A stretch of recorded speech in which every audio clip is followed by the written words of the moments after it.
Hello students, welcome back to Turning Point classes. In today's session, I discuss the first level questions from the first chapter of second PUC Physics. Let us start. The first question is the electric field at a point varies as r power minus 1 for 4 options are given. A point charge is given. Option B is an electric dipole. Option C, a plain sheet of charge. Option D, a line charge of infinite length. This problem we can solve if you know the standard equations for all these 4 cases. Then only we can verify how the electric field is related with r power minus 1. That is, electric field is inversely proportional to r. R is nothing but distance. Let us check. So the first question I take here. For A, option A, I will check. For a point charge, electric field is known to us. E is equal to 1 by 4 pi epsilon naught q by r square. There is a formula. Now this option cannot be the answer because electric field is inversely proportional to square of the distance. This cannot be the answer. I will check option B. In B, an electric dipole is given. So if we take a short dipole, where the point is on the axis of the dipole or perpendicular bisector. Let us recall the formula for both of them. E axial is equal to 1 by 4 pi epsilon naught 2p by r cube. So in this case, the electric field is inversely proportional to cube of the distance. And if I take a perpendicular bisector, the formula is 1 by 4 pi epsilon naught p by r cube. Only I am taking magnitude. So if I take a negative sign also here, this is vector notation, this is also vector, these things are. Here also in this case, E perpendicular inversely proportional to cube of the distance, there is axial. Even this cannot be the answer because that is r power minus 1 is given. Next we are given a plain sheet of charge. Now this also one derivation is existing in our second PUC, electric field at a point nearer to a plane sheet, charge plane sheet. For that, E is equal to sigma by epsilon naught. Here distance is not a factor. Even this cannot be the answer. Option D, if I recall, line charge of infinite length. The electric field E is equal to lambda divided by 2 pi epsilon naught r. Now in this equation D, E is inversely proportional to r. E is inversely proportional to r. So that is nothing but r power minus 1. So therefore, the answer for this first question is option D. So D is answer for this one. A line charge of infinite length. So this question we can do it provided you know the equations for all the 4 cases. Let me take the second question. In the second question we are given the electric flux at a point. In an electric field is it positive electric flux, negative, 0, none of these. Of course, electric flux, we recall the formula, phi. Electric flux is equal to E dot A. EA I will take, E dot A. It is also equal to 1 by epsilon naught times Q. But I don't want it. Phi is equal to EA. When you take a point, area around it simply equal to 0. No area can be constructed around a point. Point is dimensionless. So therefore, the flux at a point in an electric field is simply equal to 0. So the answer for this question is 0 is required for us. That is existing in option C. Next question is which of the following graphs represent the relationship between the force between two charges and the distance between them. This, if you remember, that will be easier. Force between two point charges, very familiar equation, Coulomb's law. So if you use the equation for the third question, F is equal to 1 by 4 pi epsilon naught Q1 Q2 by r square. So F is inversely proportional to distance square. Here is a graph what we have. So if you start increasing the distance, force keeps decreasing. This is how the force and distance between 2 point charges is related. In the first graph, second graph, linear relations it is. Straight line is always for linear. So force is not related linearly with the distance. Therefore, option A cannot be the answer. Option B also cannot be the answer.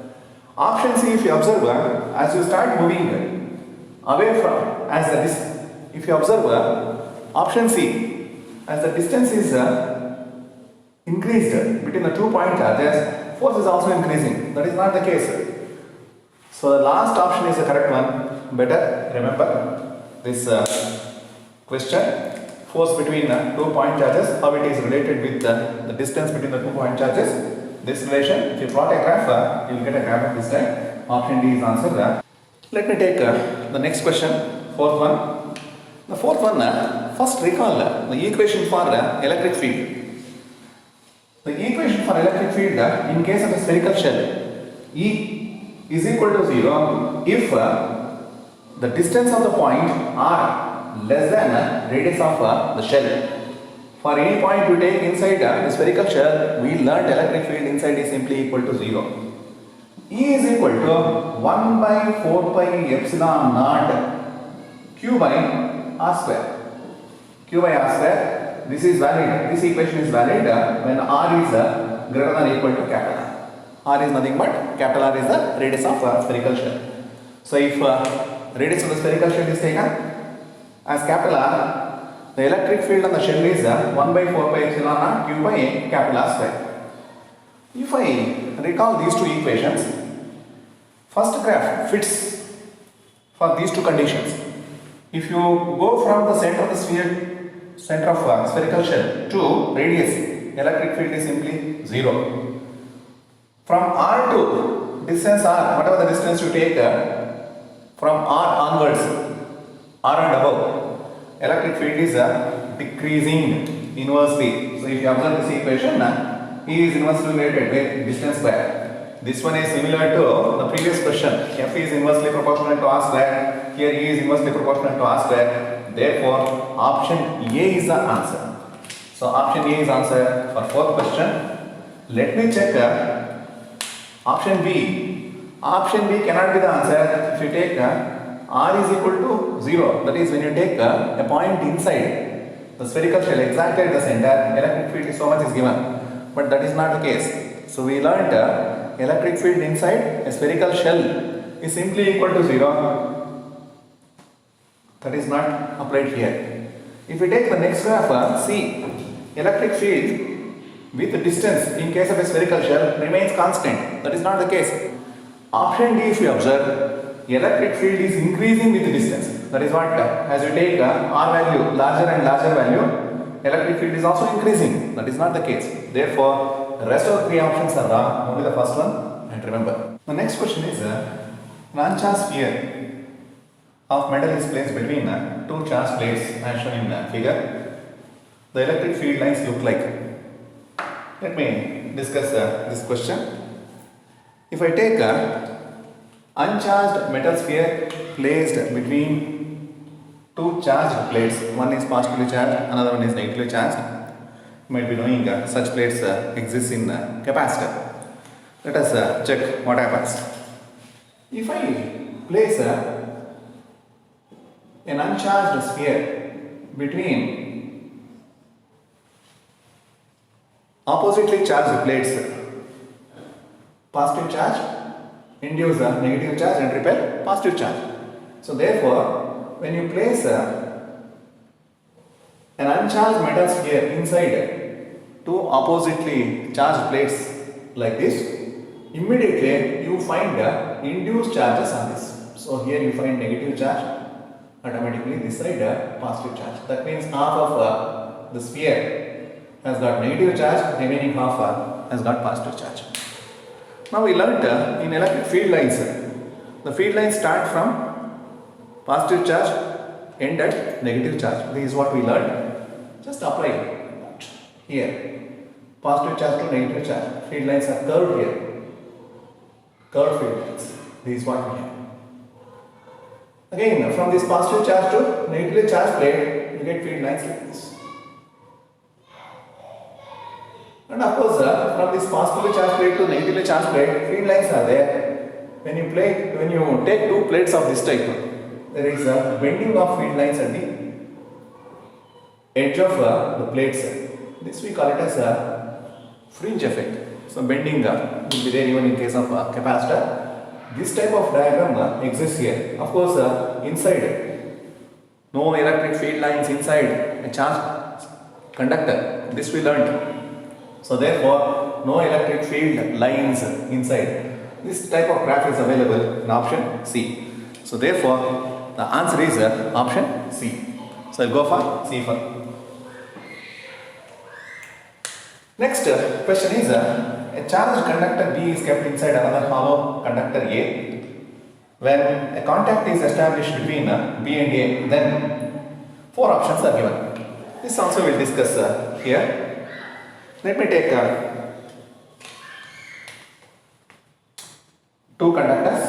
One is of course given as B. B is a smaller one, A is a bigger one. B is positively charged. A is nothing is said, therefore A is uncharged. When you establish a contact between these two by means of wire, for example, then complete charge of B will be transferred to A. Simple reason is potential of conductor B is higher compared to potential of conductor A. So initially A is not charged, therefore its potential is simply equal to 0. So potential of conductor A is simply equal to 0. Potential of conductor B high value because electric potential V is equal to 1 by 4 pi epsilon naught Q by R, which you learn in the second chapter. So the transfer of charge from B to A, complete transfer of charge from B to A. So we'll check the options. Complete charge on B is transferred to A. That is the correct answer for this one. Of course, this type of principle you might have learnt in this principle is used even in Van de Graaff generator in case it is discussed. Otherwise, we should remember this. C is answer. The next question is the flux over a sphere of radius 1 meter is fine. If the radius of the sphere were doubled without changing the charge enclosed, the electric flux becomes, four options are given. Just recall the basic equation. Flux through a closed surface phi is equal to E dot A, that is also equal to 1 by epsilon naught times net charge enclosed within the surface by using Gauss's law. So I use for seventh question phi is equal to E dot A, not required. If you want, you can use it. E dot A, that is equal to 1 by epsilon naught times Q. The flux through a closed surface depends only on the charge enclosed. So in the problem it is given that there is no change in the amount of charge. So therefore the flux remains same. So option D is answer for this question.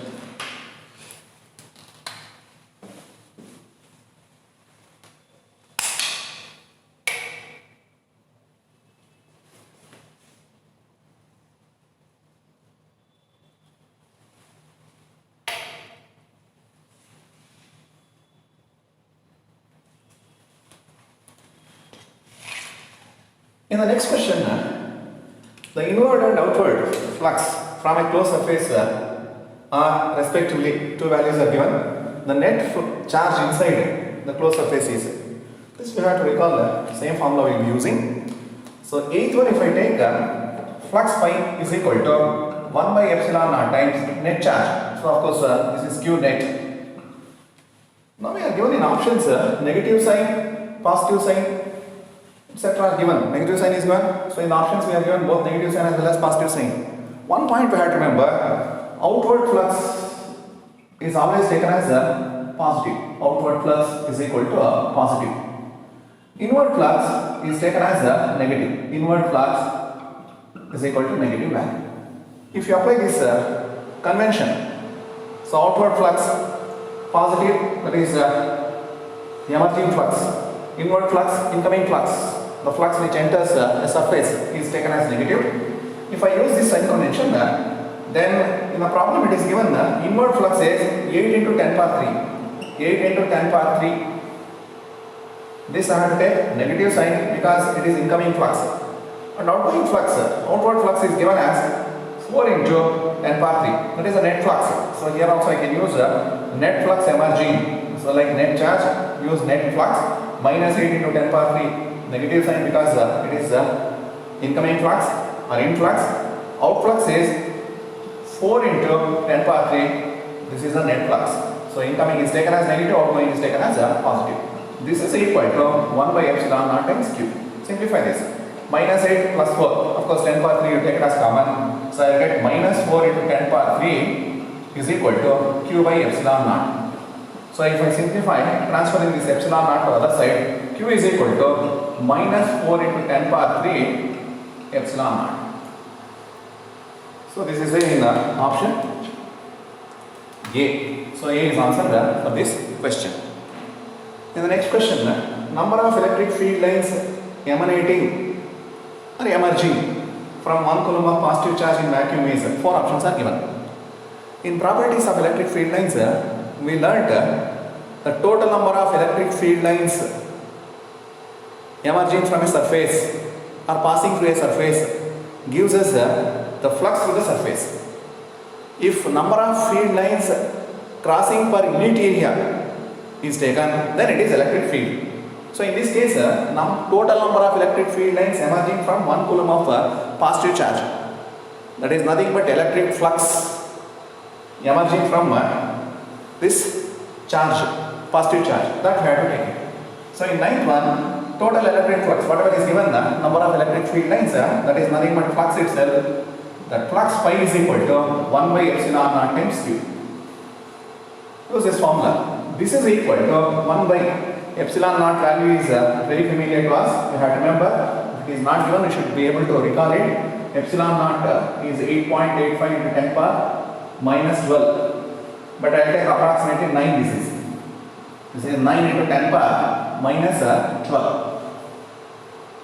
Q is given as 1 coulomb. This is 1. Simplify. Approximately I will take 1 by 9 this is. 10 power minus 12, bring it up, it becomes 10 power 12. 1 by 9 is nothing but 0.1. 10 by 9. So that is 0.1, take decimal.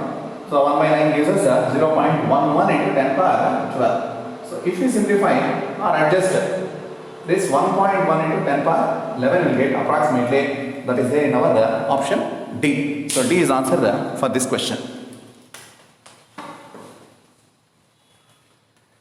Now let us see the next one. In the next one, electric flux for a Gaussian surface. 10th one. Electric flux for a Gaussian surface that encloses charged particles in free space. Same formula we had used. Flux phi is equal to 1 by epsilon naught times q. Of course, we are given 3 charges. Make it as q net. Just simplify this. 1 by epsilon naught q net. I am given minus 14. Take the sum of all the charges. So retain negative charge also. Minus 14. The other one is plus 78.85 minus 56. This is NC is given. N stands for nano. That nano I will take it as common and I will put it outside. Nano stands for 10 power minus 9. I write it here. Let me simplify this one. Phi is equal to 1 by epsilon naught. 1 by epsilon naught value we have seen in the previous one. Approximately 9 you can take it. So let me simplify this part. So I have minus 14 minus 56 that gives us minus 70. Minus 70 plus 78.85 that gives us 8.85. 8.85 into 10 power minus 9 that is left out in the numerator. Now denominator I have to put epsilon naught. Now I will take actual value 8.85 to 10 power minus 12 so that I can cancel these two. Now if I bring further simplification, 10 power minus 9 by 10 power minus 12, if I simplify, bring this one to a numerator, that becomes 10 power plus 12. 10 power plus 12 into 10 power minus 9. Same ways, add the powers, you will get 10 power 3. Now, this 10 power 3 is there in both option A as well as option B. Of course, the units are slightly changed. Now we have to recall. So, units for flux we have discussed in part 1A. So, flux phi is equal to E into area. Electric field is Newton per electric field E is equal to F by Q. So Newton per Coulomb. Area is square meter. So the units of flux, Newton per Coulomb meter square. Newton per Coulomb meter square, that is there in the option. See, this is Newton per Coulomb square meter.